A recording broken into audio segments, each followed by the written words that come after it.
46 வருடங்களுக்கு அப்புறம் ரஜினி சாரும் கமல் சாரும் இணைந்து நடிக்க போற படத்தோடைய கதை என்ன? இந்த படத்துல ஹீரோயினா யார் நடிக்க போறாங்க? அதாவது ரஜினி சாருக்கு ஜோடி யாரு, கமல் சாருக்கு ஜோடி யாரு? இந்த படத்துல ஹீரோ யாரு, வில்லன் யாரு? பிரம்மாண்ட இயக்குனர் சங்கர் அவர்கள் இப்போது வரலாற்று நாவலா இருக்கிற வேல்பாரி கதையை படமா எடுக்க திட்டமிட்டாரு. அதுக்கான முழு ஒர்க்கையும் அவர் முடிச்சிட்டாரு. இந்த படத்துல தமிழ் சினிமாவுடைய ஒரு முன்னணி இளம் நடிகரை நடிக்க வைக்க பேச்சுவார்த்தை நடந்துகிட்டு இருக்கு. நடிகர் அஜித் அவர்கள் இப்ப கார் ரேஸ்ல ரொம்ப பிஸியா இருக்காங்க. அவருடைய 64வது படத்துக்கு ஸ்கிரிப்ட் ஒர்க் முடிஞ்சாச்சு. இந்த படத்துல அவர் கூட நடிக்கிறதுக்கு தென்னிந்தியாவிலே மிகப்பெரிய ஹீரோ ஒருத்தர்கிட்ட பேச்சுவார்த்தை நடந்துகிட்டு இருக்கு. அவரும் நடிக்க ஒத்துக்கிட்டார். இந்த 3 படத்தோடைய சினிமா அப்டேட்களை தான் நான் உங்களுக்கு தரப்போறேன்.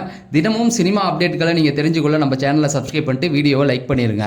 இயக்குனர் சங்கர் அவர்கள் இந்தியாவிலே பிரம்மாண்டம் அப்படின்னு இன்னைக்கு பேசப்படுதுன்னா அதுக்கு முதல் விதை போட்டது யார் அப்படின்னு பாத்தீங்கன்னா இயக்குனர் சங்கரா சொல்லலாம். சமீப காலமா அவருடைய படங்கள் சரிவை சந்திச்சுக்கிட்டு இருக்கு.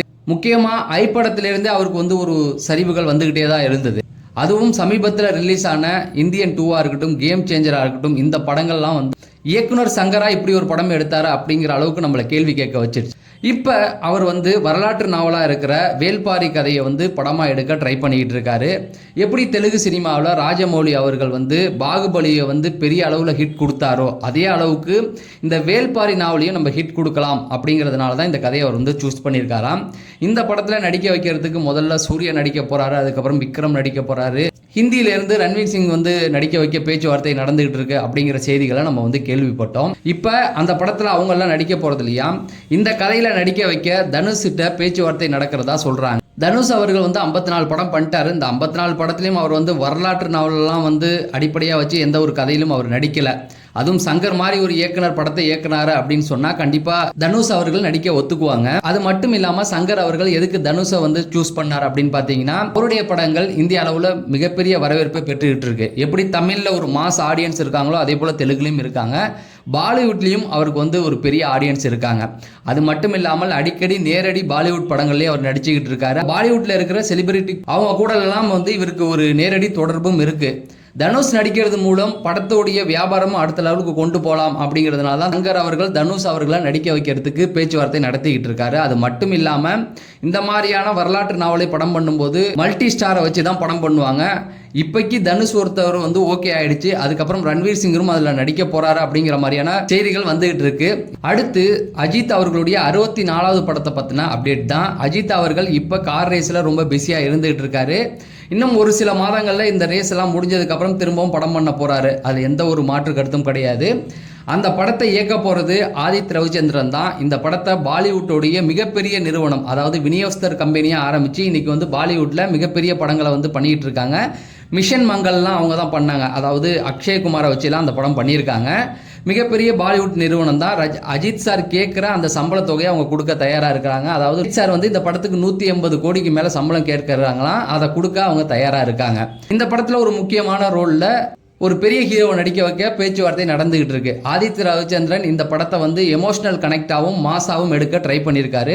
டாக்லியை பொறுத்த வரைக்கும் அது அஜித்துக்கான ஒரு படமா, ஃபேன்ஸுக்கான ஒரு படமா மட்டும்தான் எடுத்திருப்பாரு. ஆனால் இந்த படம் அப்படி இல்லாம ஒரு நல்ல கதைக்களம், அந்த கதைக்களக்குள்ள ஹீரோ டிராவல் பண்ற மாதிரி அஜித் சாரும் அதை தான் சொல்லியிருக்காராம். எனக்காக கதை எழுத வேணாம், ஒரு கதையை எழுத அதில் நான் நடிக்கிறேன் அப்படிங்கிற மாதிரி தான் அஜித் சார் சொல்லியிருக்காங்க. அஜித் சாரை பொறுத்த வரைக்கும் எல்லா கதையிலையும் அதான் சொல்லுவாங்க, எனக்காக எதையுமே நீங்க எழுத வேணாம், நீங்க எழுதுற கதை எனக்கு பிடிச்சிருந்தா அதுக்குள்ள நான் நடிக்கிறேன் அப்படிங்கிறது தான் அஜித் சார் அடிக்கடி சொல்லுவாங்க. அதே போல தான் இந்த கதையும் சரி. இதுல ஒரு முக்கியமான கேரக்டர்ல அஜித் கூட சேர்ந்து இன்னொருத்தர் நடிக்க போறான்னு சொன்னேன் இல்லையா, அது வேற யாரும் இல்ல, மலையாள சூப்பர் ஸ்டாரா இருக்கிற மோகன்லால் அவர்கள் தான் இந்த படத்துல நடிக்க போறாங்களாம். மோகன்லாலை பொறுத்த வரைக்கும் நீங்க பாத்தீங்கன்னா தமிழ் சினிமாவில் எல்லா நடிகர் கூடயும் நடிச்சிட்டாங்க. ரஜினி சார் கூட ஜெயிலர் படத்துல நடிச்சிருப்பாங்க, விஜய் சார் கூட ஜில்லா படத்துல நடிச்சிட்டாங்க, கமல் சார் கூட உன்னை போல் ஒருவன் அந்த படத்திலையும் நடிச்சிருப்பாங்க, சூர்யா கூட பாத்தீங்கன்னா காப்பான் அந்த படத்துல நடிச்சிருப்பாரு. அஜித் சார் கூட அவர் இது வரைக்கும் படம் பண்ணதே கிடையாது. அஜித் சாருமே பாத்தீங்கன்னா வேற எந்த பெரிய கூடவுமே அவர் படம் பண்ண மாட்டாரு, சோலோவா தான் அவர் நடிச்சிட்டு போவாரு. ஆனா இந்த படத்துல மோகன்லால் கூட அவர் நடிக்க சம்மதம் தெரிவிச்சிட்டாராம்.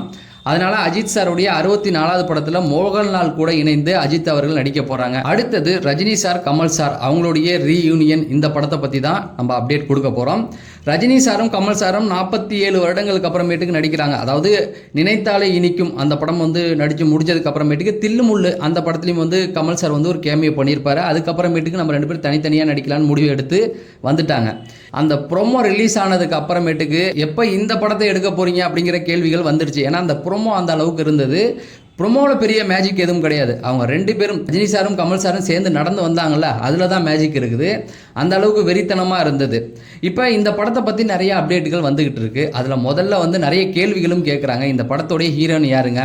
ரஜினி சாருக்கு ஜோடியாக நயன்தாரா நடிக்க போகிறாங்க, இந்த பக்கம் கமல் சாருக்கு ஜோடியாக த்ரிஷா நடிக்க போகிறாங்க அப்படிங்கிற மாதிரியான கேள்விகள் நிறைய கேட்டுக்கிட்டு இருக்கீங்க. கமெண்ட் செக்ஷன்லையும் வந்தது. இதில் ஹீரோயின் வந்து இன்னும் முடிவு செய்யப்படலை. ஏன்னா நெல்சனை பொறுத்த வரைக்கும் ஒன்லைன் மட்டும் தான் பிடிச்சிருக்காரு, இன்னும் கதையை வந்து டெவலப் பண்ண வேண்டியிருக்கு அப்படிங்கிற ஒரு செய்தி வந்திருக்குது. ஏன்னா இப்போ நெல்சனை பொறுத்த வரைக்கும் ஜெயிலர் 2 இந்த படத்தோடைய கடைசி கட்ட படப்பிடிப்பெல்லாம் முடிஞ்சிருச்சு. கடைசி கட்ட வேலைகள் நடந்துகிட்டு இருக்கு. ரிலீஸ் பண்ணணும். ரிலீஸ் பண்ணதுக்கு அப்புறம் தான் இந்த படத்துக்கான முழு கதை ஒர்க்லையும் அவர் வந்து உட்காருவார். அது மட்டும் இல்லை, ஸ்டோரி டிஸ்கஷன்லாம் இருக்குது, ஸ்க்ரீன் பிளே எழுதணும், லொக்கேஷன் பார்க்க போகணும், இந்த மாதிரி நிறைய விஷயங்கள் இருக்கிறதுனால நெல்சன் வந்து இன்னும் இந்த படத்தை வந்து முழுமையாக ரெடி பண்ணலை. அதனால் ஹீரோயினை பொறுத்த வரைக்கும் செய்திகள் வந்துகிட்டு இருக்கு. த்ரிஷா நயன்தாரா நடிக்க போகிறாங்க அப்படிங்கிற மாதிரி செய்திகள் வந்துகிட்டு இருக்கு. அதை ரெட் ஜெயின் வந்து இன்னும் கன்ஃபார்ம் பண்ணலை.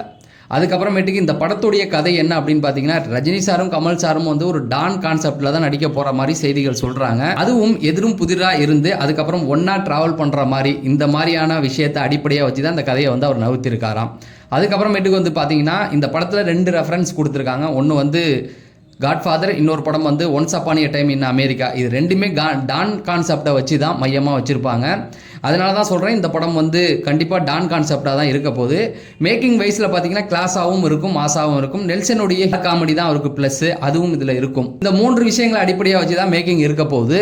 அது மட்டும் இல்லாமல் ரஜினி சார் ஜெயிலர் 2 அதாவது 172 முடிச்சுட்டு 173 டான் படத்தை இயக்குன சிபியோட டைரக்ஷனில் வந்து நடிக்க போகிறாரு. அந்த படம் முடிஞ்சதுக்கு அப்புறம் தான் இந்த படத்துக்குள்ளே ரஜினி சார் வருவாங்க. அதுக்கப்புறம் கமல் சாரை பொறுத்த வரைக்கும் என்ன விஷயம் அப்படின்னு பார்த்தீங்கன்னா, இப்போ கமல் சார் வந்து எந்த படத்துலையுமே வந்து இப்போ நடிக்க போகிறதில்ல. ஏன்னா எலெக்ஷன் இருக்கிறதுனால எலெக்ஷன் தேர்தல் பிரச்சாரத்துக்காக அவர் கிளம்பிடுவார். எலெக்ஷன்லாம் முடிஞ்சதுக்கப்புறம் அவர் கல்கி நடிக்க வேண்டியிருக்கு. அதுக்கப்புறம் அன்பறிவு இயக்கத்தில் அவர் நடிக்க வேண்டி இருக்குது. இந்த படம்லாம் முடிஞ்சதுக்கப்புறம் தான் இந்த ரீயூனியன் கான்செப்டுக்குள்ளே அவரும் வரப்போகிறாரு. அதுக்கு இன்னும் டைம் இருக்குது. இது சார்ந்த அப்டேட்டுகளை நம்ம கொடுத்துக்கிட்டே இருப்போம். தினமும் 8 மணிக்கு நம்ம சேனலில் சினிமா சார்ந்த ஒரு அப்டேட் வந்துடும். அதை தெரிஞ்சுக்கொள்ள நம்ம சேனலில் சப்ஸ்கிரைப் பண்ணிவிட்டு நீங்கள் இந்த வீடியோவை லைக் பண்ணால் இன்னும் 4 பேருக்கு இந்த வீடியோ சஜெஷன் ஆகும். அதனால் உங்களுடைய ஆதரவை தாங்க அப்படிங்கிறத சொல்லி நான் விடைபெறேன். நன்றி, வணக்கம்.